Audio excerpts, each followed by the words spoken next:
Once upon a time in a village called Oja there was trouble in the village. The villagers were not safe because there was war between their village and the neighboring village called Keji. The king of Oja, Oba Akindale, who was also the leader of the warriors, trained different men to be powerful fighters because of this war. The villagers were full of fear because a certain date has been set for the war to take place, and whichever village loses in the war will become slaves to the other. Oba Akindale had a wife named Bolana and 2 children, both girls, and was also pregnant with another child. The king was hoping for it to be a male child so his mind can be at rest if eventually he dies in the war. He loved his wife dearly and never wanted to leave her side, but the war had been on for decades and no one wanted to settle. He pondered about the future of his people as he lay down in his chambers till he slept off and woke up the following morning to gather his weapons and charms so he could prepare for the war. Villagers left their homes early to gather around the palace, where the warriors were to assemble at the command of the king. The king addressed the villagers and told them to be prayerful and not to come out for any reason so as to avoid being killed. After all he said, he and the warriors set out to fight. His wife Bolana, who was now very heavy and was expected to be put to bed very soon, kept crying, and women surrounded her, begging her to stop crying and to be very prayerful so her husband and others would return safely. In the battle, warriors of Oja and Keji fought each other with sharp objects, weapons, and charms. Many warriors died from both sides. The king of Keji, Oba Adewale, declared that he and the king of Oja will fight alone, and whoever kills the other will have his village and people.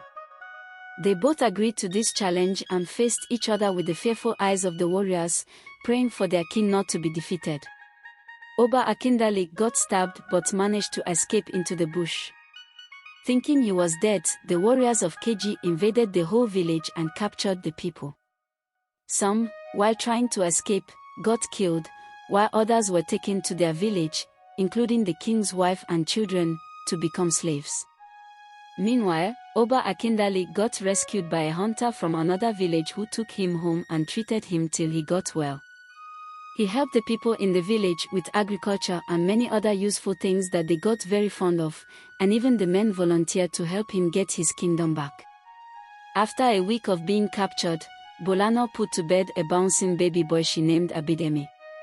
She begged the midwife who assisted her to help lie to the king that the baby died. The woman also agreed to help her keep the baby to avoid him getting killed.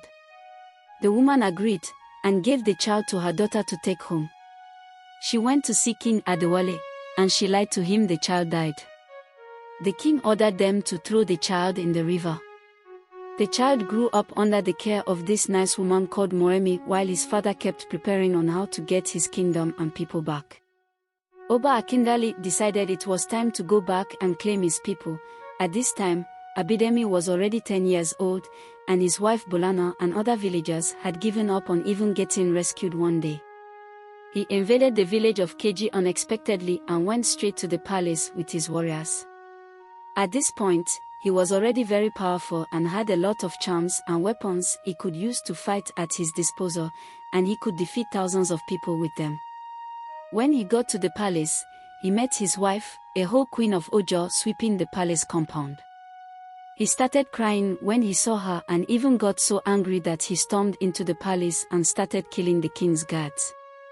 Oba Adewale was shocked to see him, and before he could reach his charm and weapons, he was shot in the head, and he bled to death.